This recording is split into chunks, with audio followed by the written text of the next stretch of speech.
جب کفار نے مدینے پر حملہ کرنے کا ارادہ کیا تو حضور نبی اکرم صلی اللہ تعالی علیہ وسلم کے حکم کے مطابق حضرت سلمان فارسی کے مشورے کے مطابق مدینے کے چاروں طرف خندق کھودی گئی۔ خندق یہ گڑھا کھودا گیا اتنا گہرا کہ اس کو عبور کرنا، اس سے نکلنا بہت مشکل تھا، اتنا چوڑا کہ اس سے گھوڑے کو پار کرنا بہت مشکل تھا مدینے کے چاروں طرف، تاکہ دشمن مدینے کے اندر داخل نہ ہو سکیں۔ جب خندق کھودی گئی تو حضرت جابر رضی اللہ تعالی عنہ فرماتے ہیں کہ خندق کھودتے کھودتے ایک پتھر بیچ میں آ گیا، ایک چٹان بیچ میں آ گئی، ایک چٹان کا ٹکڑا آ گیا۔ تمام صحابہ نے اسے توڑنے کی پوری کوشش کر لی، لیکن وہ پتھر کا ٹکڑا نہ ٹوٹا۔ آخرکار تمام کے تمام صحابہ اکرام حضور نبی اکرم صلی اللہ تعالی علیہ وسلم کی بارگاہ رسالت میں حاضر ہوئے اور عرض کی، یا رسول اللہ، خندق کھودتے وقت ایک پتھر کا ٹکڑا آ گیا ہے، ہم نے اپنی پوری کوشش کر لی لیکن وہ پتھر کا ٹکڑا نہ ٹوٹ سکا۔ اب دیکھیے صحابہ کرام جو سارے کے سارے کوشش کر چکے تھے لیکن پتھر کا ٹکڑا نہیں ٹوٹا تھا، بعد میں حضور صلی اللہ علیہ وسلم کی بارگاہ میں گئے۔ اس سے پتہ چلتا ہے کہ صحابہ کا یہ عقیدہ تھا کہ جو کام ہم نہیں کر سکتے وہ مصطفیٰ کر سکتے۔ صحابہ کا یہ عقیدہ تھا کہ مصطفیٰ ہماری طرح نہیں ہے، مصطفیٰ ہماری طرح نہیں ہے۔ صحابہ کا یہ عقیدہ تھا کہ اللہ تبارک و تعالی نے مصطفیٰ کو وہ طاقت عطا فرمائی ہے جو ہمیں عطا نہیں کی۔ خالق کل نے آپ کو مالک کل بنا دیا، دو جہاں ہیں آپ کے قبضہ و اختیار میں، دو جہاں ہیں آپ کے قبضہ و اختیار میں۔ میرے مصطفیٰ صلی اللہ تعالی علیہ وسلم نے ارشاد فرمایا، اچھا چلو ہم چلتے ہیں۔ مصطفیٰ اٹھے اور مصطفیٰ نے کدال لی جس سے پتھر کو توڑتے ہیں، اور مصطفیٰ صلی اللہ علیہ وسلم نے جیسے ہی اس پتھر پر کدال کو مارا، ایک ہی وار میں اس پتھر کا ریزہ ریزہ بکھر گیا، ریت کی طرح بکھر گئی۔ سبحان اللہ۔ حضرت جابر فرماتے ہیں کہ جب مصطفیٰ پتھر توڑ رہے تھے تو میں نے دیکھا کہ مصطفیٰ کے پیٹ سے پتھر بندھے ہوئے تھے۔ اللہ اکبر۔ حضرت جابر فرماتے ہیں کہ ہم نے 3 دن سے کسی کھانے والی چیز کا ذائقہ تک نہیں چکھا تھا، کھانا تو دور چکھا تک نہیں تھا، 3 دن سے بھوکے تھے۔ اللہ اکبر، 3 دن سے بھوکے تھے۔ ذرا غور کیجئے، مصطفیٰ صلی اللہ علیہ وسلم جو تمام کائنات کے مالک ہیں، اللہ رب العزت نے جنہیں مالک بنا دیا ہے، کل جہاں ملک اور جو کی روٹی غذا، اس شکم کی قناعت پہ لاکھوں سلام۔ کیسا وہ زمانہ گزرا ہے کہ 3 دن سے کھانا تو دور، زبان پر کسی کھانے والی چیز کو رکھ کر اس کا ٹیسٹ تک نہیں لیا، اس کو چکھا تک نہیں۔ میرے مصطفیٰ نے پتھر باندھ رکھے تھے پیٹ سے۔ پتھر باندھنے کے کئی فائدے ہوتے ہیں۔ پتھر کی تاثیر ٹھنڈا ہے، ٹھنڈا ہونا۔ جب بھوک کی شدت ہوتی ہے، پیٹ سے ٹھنڈے پتھر باندھ لیے جاتے ہیں تو اس کی بھوک کی شدت میں کمی ہو جاتی ہے۔ اور دوسری بات یہ، جب خالی پیٹ ہوتا ہے، انسان بھوکا ہوتا ہے تو اس کی کمر جھکنے کا خطرہ ہوتا ہے، کمر میں خم پڑنے کا خطرہ ہوتا ہے، اور جب پتھر باندھ لیے گئے تو وہ خلا بھر گیا اور انسان کی کمر سیدھی رہتی ہے۔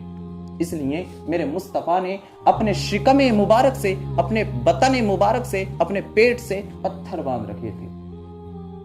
3 دن سے کچھ چکھا نہیں تھا۔ اللہ اکبر۔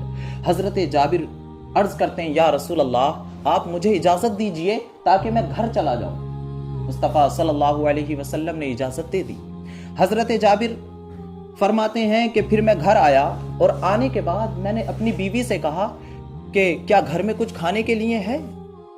آج میں نے مصطفیٰ کا وہ حال دیکھا ہے کہ مجھ سے صبر نہیں ہو سکا، مجھ سے برداشت نہیں ہو سکی۔ ذرا غور کیجئے، حضرت جابر خود 3 دن سے بھوکے ہیں لیکن اپنی فکر نہیں ہے۔ مصطفیٰ کے پیٹ سے پتھر بندھے ہوئے دیکھے تو حضرت جابر سے رہا نہیں گیا، صبر نہیں ہوا، برداشت نہیں ہوئی، اللہ اکبر. تمہیں مانا تمہیں جانا نہ رکھا غیر سے کام, للہ الحمد میں دنیا سے مسلمان گیا. مومن ہے ہی وہ کہ اپنی فکر نہ ہو, مصطفیٰ کی فکر ہو. مومن ہے ہی وہ, کامل مومن وہی ہے کہ جو اپنی جان سے زیادہ, اپنے مال سے زیادہ, اپنی اولاد سے زیادہ اور تمام لوگوں سے زیادہ نبی سے محبت کرے. حقیقت میں کامل مومن وہی ہے.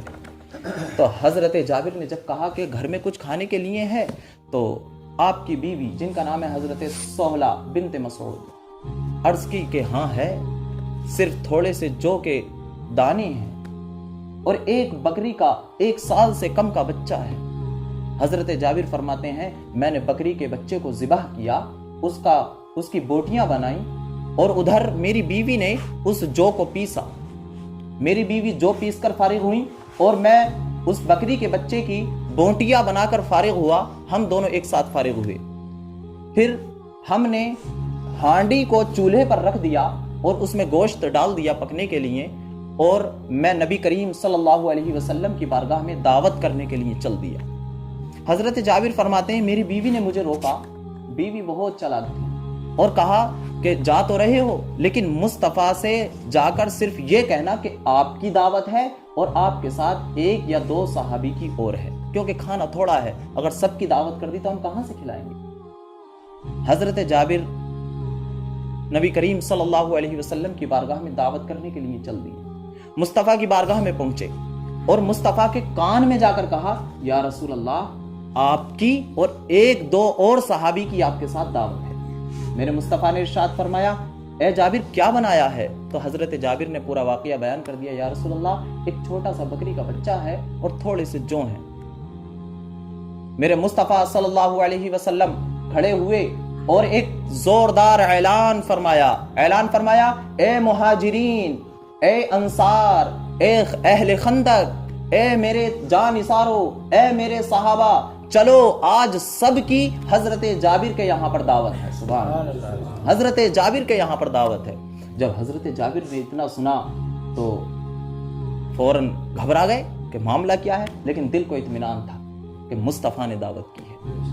میرے مصطفیٰ نے ارشاد فرمایا جابر جاؤ اور جا کر اپنی بیوی سے کہو کہ جب تک ہم نہ آ جائیں نہ تو وہ ہانڈی کو چولہے سے اتاریں اور نہ روٹیاں بنانی شروع کریں جب تک ہم نہ آ جائیں. حضرت جابر فرماتے ہیں پھر میں گھر آیا, میں نے اپنی بیوی سے کہا کہ غضب ہو گیا. بیوی بولی کیا ہو گیا؟ تو حضرت جابر فرماتے ہیں کہ میں نے کہا کہ مصطفیٰ صلی اللہ علیہ وسلم کی میں نے صرف آپ کی اور آپ کے ساتھ 2 صحابہ کی دعوت کی تھی, لیکن مصطفیٰ نے تمام صحابہ کی دعوت کر دی اور وہ سب آ رہے ہیں. اللہ اکبر. تو بیوی کا جذبہ دیکھیے. بیوی بولی کہ ہم نے تو مصطفیٰ کی دعوت کی ہے, ہمارے پاس صرف مصطفیٰ کے کھانے کے لیے ہے, لیکن اور تمام صحابہ کی مصطفیٰ نے دعوت کی ہے, ان کے کھانے کا انتظام مصطفیٰ ہی فرمائیں گے. اب حضور نبی اکرم صلی اللہ تعالی علیہ وسلم تمام صحابہ اکرام کو لے کر حضرت جابر کے گھر تشریف لاتے ہیں. حضرت جابر سے کہا کہاں ہے کھانا, کہاں ہے وہ ہانڈی جس میں گوشت بن رہا ہے؟ حضرت جابر لے کر گئے. میرے مصطفیٰ صلی اللہ علیہ وسلم نے اپنا لعاب دہن تھوک مبارک لیا اور اس ہانڈی میں ڈال دیا. اللہ اکبر. پھر تھوڑا سا لعاب دہن اور لیا اور اس آٹے میں ملا دیا اور ارشاد فرمایا کہ محلے میں جتنی بھی عورتیں روٹیاں بنانے والی ہیں سب کو بلا لو اور روٹیاں بنانی شروع کیجیے. سبحان اللہ.